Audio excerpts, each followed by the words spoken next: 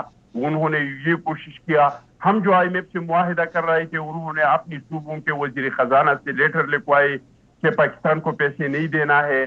تو جو جلسی کی, جلوس کی, جو سارا سب کچھ کیا, ان کا مقصد تو یہی تھا کہ پاکستان ڈپارٹ کر جائے, کیونکہ اگر پاکستان خدا نخواستہ ڈپارٹ کرتا ہے تو اس کے ایٹمی اثاثے خطرے میں آ جاتے ہیں. اور اس کام کے لیے عمران خان صاحب کو باقاعدہ فنڈنگ ہوتا ہے. 352 ملٹی نیشنل کمپنیوں نے اس کو پیسہ دیا ہے, اس کو جو ہے 37 غیر ملکی لوگوں نے پیسہ دیا ہے. اور ابھی آپ دیکھ رہے ہیں کہ عمران خان کی جو حساب کتاب شروع ہوا تو اسرائیل کی طرف سے ان کے لیے سپورٹ آ رہی ہے, امریکہ میں جو یہودی سینیٹرز ہیں ان کی طرف سے ان کو سپورٹ آ رہی ہے, انڈیا کی طرف سے ان کے لیے میڈیا جو ہے اس کو چلایا جا رہا ہے. تو اس میں تو کسی کا کوئی شک نہیں ہے کہ جو آج سے 22 سال پہلے ڈاکٹر اسرار صاحب نے جو کہا تھا, یا حکیم سعید صاحب نے اپنی کتاب میں جو لکھا تھا, یا عبدالستار ایدی صاحب نے جو کہا تھا کہ یہ بندہ سیاست میں کس لیے لایا گیا ہے, پاکستان کی معیشت کو تباہ کرنے کے لیے. کیونکہ پاکستان کی معیشت تباہ ہوگا تو پاکستان ایٹمی اثاثے جو ہے وہ خطرے میں آ جائیں گے. تو جادو اٹھونے کا تو مجھے نہیں پتا, لیکن باقی جو وزیر اعظم صاحب نے کہا ہے کہ یہ ان کا خواہش تھا کہ پاکستان سری لنکا بنے, اس کا کئی بار انہوں نے برملا اظہار بھی کیا ہے, میڈیا بھی کیا ہے, ٹاک شو میں کیا ہے, پریس کانفرنس میں کیا ہے, جلسوں میں بھی کیا ہے. اور اس کام کے لیے انہوں نے بھرپور اپنی طرف سے کوشش کیا ہے کہ پاکستان جو ہے وہ ڈپارٹ کر جائے اور وہ سری لنکا بن جائے. لیکن اللہ کا لاکھ لاکھ شکر ہے کہ ملک کو ڈپارٹ ہونے سے اللہ نے بچا دیا. آپ نے خواہش کی, آل رائٹ, آپ نے خواہش کی, بچایا. Got your point. محمود مولوی صاحب, میں واپس آپ کے پاس اس لیے صرف آنا چاہوں گی کیونکہ آپ ہی وہ اوتھینٹک پرسن ہیں اس پینل کے اندر جو کہ پی ٹی آئی کے چیئرمین پی ٹی آئی کے قریب رہے ہیں. یہ جو کہہ رہے ہیں چٹان صاحب کی خواہش تھی کہ ملک ڈیفالٹ ہو جائے, واقعی خواہش تھی کہ واقعی جادو ٹونے ہو رہے تھے؟ یہ پہلے مجھے اس کی کچھ ذرا کنفرم ٹھوس کوئی بات بتا دیں کہ واقعی جادو ٹونے ہوتے تھے, پھوکے ماری جاتی تھی؟ دیکھیں ایک چیز میں آپ کو بتا دوں, بھلے جتنے بھی میرے اختلافات ہوں مگر ایک چیز میں بتاؤں گا, کوئی بھی پاکستانی میں اس سے اگری نہیں کروں گا کہ اس ملک کو تباہ کرنا چاہے گا. کوئی بھی پاکستانی وہ سوچے گا بھی نہیں. ہاں جہاں تک جادو ٹونا کی بات کر رہی ہیں, بالکل جادو ٹونا یہ تو چلتا رہتا ہے, آپ نے سر خود دیکھا چلتا ہے؟ رہتا تھا. دیکھیں ہر ایک کا جو ہے, ہر ایک کو چیزیں نظر نہیں آتی نا. جب موکل سے آپ بات کر رہے ہوتے ہیں تو دوسرے کو نظر نہیں آتی ہے. اس کا ایک خاص جو ہے پیمانہ ہوتا ہے, جب آپ اس پیمانے پہ پہنچتے ہیں تو پھر آپ کو موکل نظر آتے ہیں. ٹھیک ہے, آپ شاید نہ موکل دیکھ سکتے ہوں, لیکن آپ نے یہ دیکھا ہے کہ بشرا بی بی موکلات سے بات کر رہی ہیں؟ مطلب بشرا بی بی کو دیکھا ہے یہ کام کرتے ہوئے؟ میں یہ پوچھ رہی ہوں. نہیں, میں نے نہیں دیکھا. میں بالکل غلط نہیں کہوں گا, میں نے کبھی ان کو نہیں دیکھا. ٹھیک ہے نا, کہ میں نے ان کو نہیں دیکھا کبھی موقع, مگر یہ ہے کہ جو ہے کہ میں یہ کہوں کہ میں نے دیکھا, کبھی میں نے نہیں دیکھا. آل رائٹ, مجھے ایک چھوٹا سا بریک لینا ہے, بریک کے بعد واپس آئیں گے, فائنل راؤنڈ آف ڈسکشن ہوگا. بنے رہیے گا ہمارے ساتھ بیکاز پینلسٹ بھی یہیں پر موجود ہیں.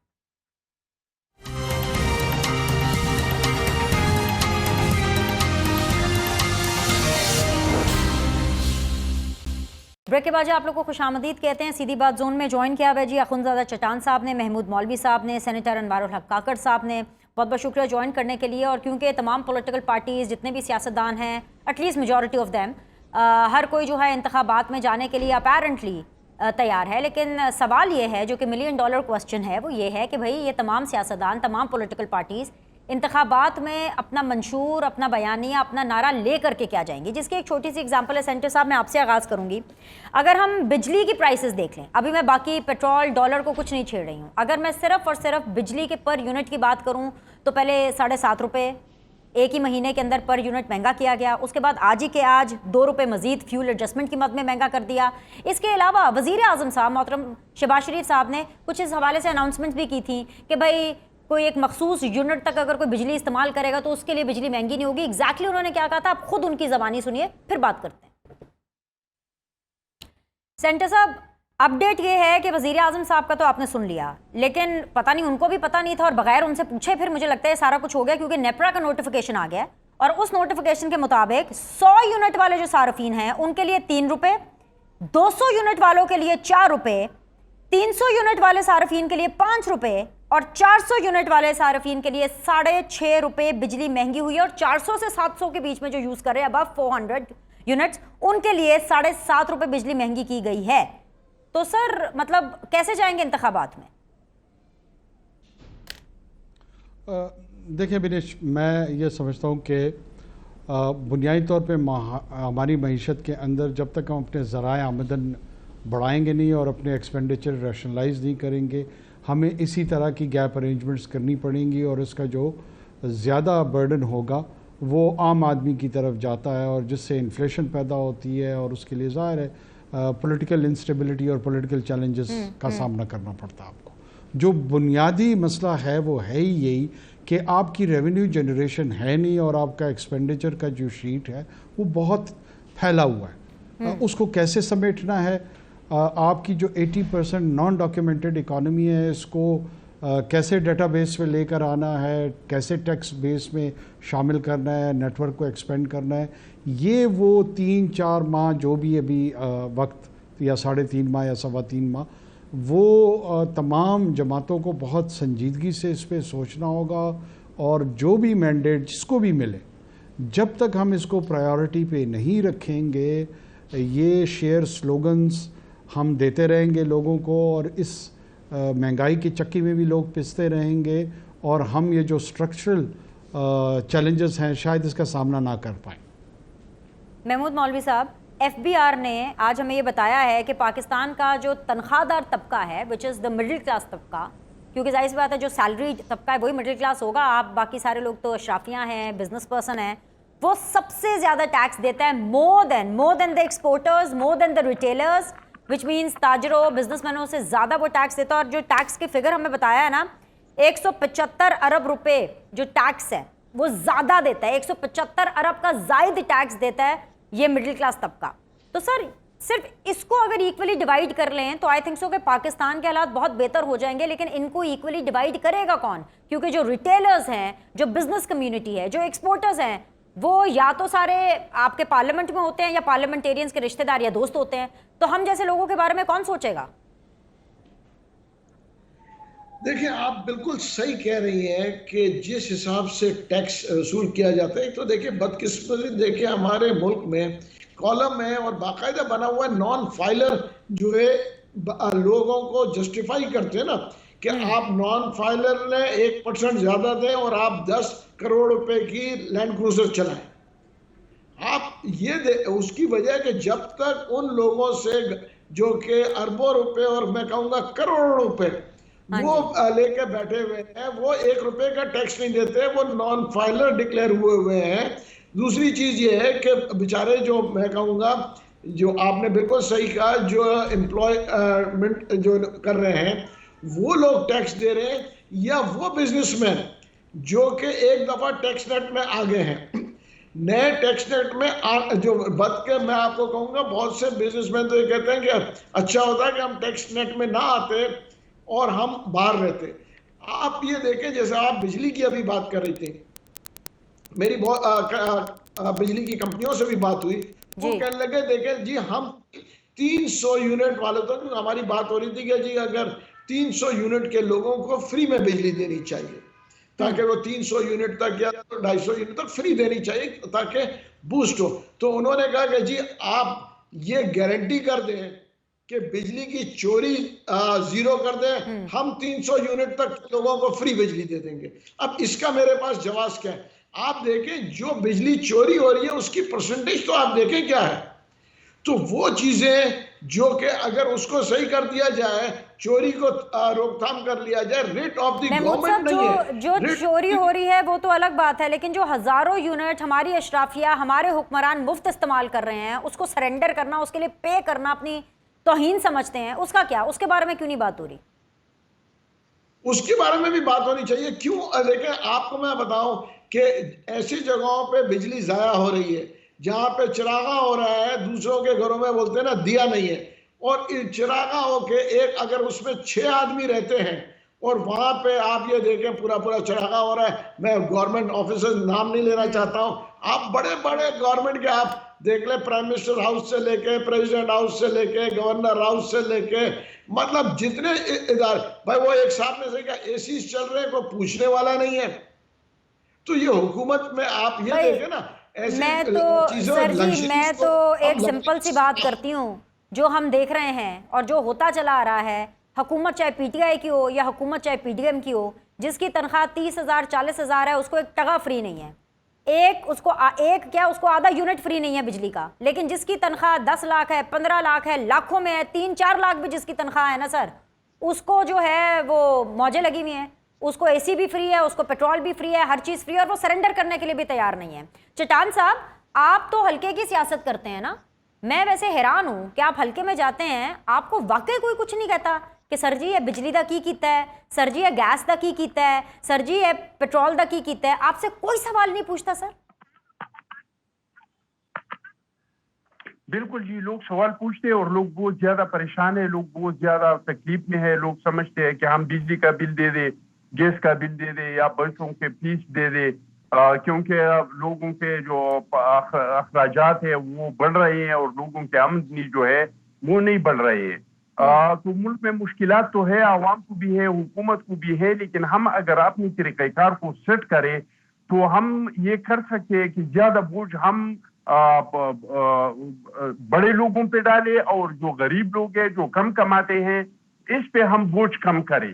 تو یہ سر ہم سارے بڑے لوگ تو چٹان بھائی آپ ایک لوگوں کے دوست ہیں, آدھے پیپلز پارٹی والوں کے دوست ہیں, آدھے نون لیگ والوں کے دوست ہیں. کبھی نون لیگ والے کہتے ہیں نہیں ہمارے دوستوں کو ہاتھ نہ لگاؤ, کبھی پیپلز پارٹی والے کہتے ہیں نہیں ہمارے دوستوں کو ہاتھ نہ لگاؤ, اور پھر وہ مڈل کلاس کے پیسوں کے اوپر, جو ٹیکس کے پیسے ہیں ان کے اوپر لمبی عیاشیاں کرتے ہیں. جی سر. نہیں جی, ہمارے دوست جو ہیں وہ تو غریب ہے, یہ پارٹی غریب عوام کے لیے بنا ہے, اور ہم نے ہمیشہ سے کوشش کیا ہے کہ حکومت سے زیادہ کی زیادہ, آپ دیکھ لیں نا ہماری بی بی کا حکومت دیکھ لیں, ہمارے 2008 کا چٹان بھائی آپ نے ایسی بات کر دیا غربت کی, آئے اللہ, آئے پہلے مل کے دعا کرتے ہیں اللہ تعالیٰ آپ جیسے غریب اور پیدا کرے, اللہ تعالیٰ آپ جیسے غریب ہر پاکستان کو کرے. آپ نے تو ایسی بات کر دی, محمود مولوی صاحب کی ہنسی نکل گئی ہے سر. اچھا جی کر لیں. میں آپ کو مثال پیش کر سکتا ہوں. ہم نے بے نظیر انکم سپورٹ پروگرام شروع کیا تھا اپنی دوری حکومت میں, ہم نے پینشن کو بڑھایا تھا, ہم نے تنخواہوں کو بڑھایا تھا, ہم نے ہمیشہ سے کوشش یہی کیا ہے. ہم نے جو ہمارے کسان ہے اس کو ہم نے ریلیف دیا تھا, اس کو ہم نے بینیفٹ دیا تھا. ہماری تو ہمیشہ سے یہی کوشش رہی ہے. ہم ہمیشہ سے کوشش کرتے ہیں کہ جو لوگ پہلے سے ٹیکس دیتے ہیں اس پہ زیادہ ٹیکس نہیں ڈالیں, بلکہ آپ اپنا ٹیکس کا دائرہ جو ہے اس کو وسیع کر دیں. تو یہ ہم کر سکتے ہیں. معیشت کے جو حالات ہیں وہ تو آپ کو پتہ ہے, لیکن یہ ہم کر سکتے ہیں کہ زیادہ بوجھ ان لوگوں پہ ڈالے جو برداشت کر سکتے ہیں, اور جو غریب لوگ ہیں جو برداشت نہیں کر سکتے ہیں اس پہ تھوڑا سا کم. آخری 3 منٹ ہے سر, ٹھیک ہے, آخری 3 منٹ میرے پاس ہیں. میں ایک منٹ آپ تینوں کو دینا چاہوں گی, اور میں کلوز آج کا شو اس بات پر کرنا چاہتی ہوں کیونکہ خواجہ آصف صاحب جو ہیں وہ یہ فرما رہے ہیں, آج جو ظاہری سی بات ہے نگراں سیٹ اپ والوں کو مضبوط کیا گیا ہے, اس کی قانون سازی کی گئی ہے, تو وہ یہ کہہ رہے ہیں کہ جی پہلا راؤنڈ تو نگراں سیٹ اپ کے حوالے سے ہو گیا ہے. تو سر میں کل ان لوگوں نے بیٹھنا ہے, ان حکومتی اتحادیوں نے, اور نام شام ڈسکس کرنے ہیں, تو آپ لوگ very quickly starting from senator Anwar ul-Haq صاحب. سینیٹر صاحب کوئی 1-2 نام ہی بتا دیں, مطلب ڈاکٹر صاحب ہوں گے نگراں وزیر اعظم یا نگراں فائنانس منسٹر, کوئی 1-2 نام بتا دیں, پھر دیکھ لیں گے کہ کل کس کی خبر صحیح نکلتی ہے. دیکھیں جی, میں تو خیر کوئی اسپیکولیشن نہیں کروں گا. میرا نہیں خیال کہ ہم ویسے بھی چھوٹے صوبے سے ہیں, اس میں ہماری کو بہت زیادہ امپورٹنٹ پارٹیسپیشن ہے, لیکن جو بھی ہو ایونچولی اس کو 3 مہینے کے اندر جو مینڈیٹ ہے وہ اپنا پراپر فوکس کر کے ریلیٹیولی ٹرانسپیرنٹ اور فیئر الیکشنز کنڈکٹ کروانے چاہیے. اور اگر کوئی ایک آدھ امپورٹنٹ ڈیسیجن اکنامکلی سامنے آتا ہے وہ فلفل کریں. سر نگراں وزیر اعظم حکومت کی مرضی کا ہوگا یا اسٹیبلشمنٹ کی؟ کاکڑ صاحب یہ بتا دیں. میرے خیال میں سب کی مشاورت اس میں شامل ہوگی اور اس میں مجھے کہیں پہ کوئی کنفرنٹیشن نہیں نظر آ رہی ہے. مجھے لگ رہا ہے کہ ایک سموتھ سیلنگ کے ساتھ ہی کسی بھی نام پہ اگری کر جائیں گے. اوکے. محمود مولوی صاحب، حکومت کی مرضی کا پرائم منسٹر یا پھر اسٹیبلشمنٹ کی؟ نگراں وزیر اعظم. نگراں وزیر اعظم اسٹیبلشمنٹ کی مرضی کے بغیر آ ہی نہیں سکتا. چٹان صاحب سن لیا آپ نے، رائے دینا چاہیں گے کہ ابھی بھی آپ کے اصول آڑے آ گئے ہیں؟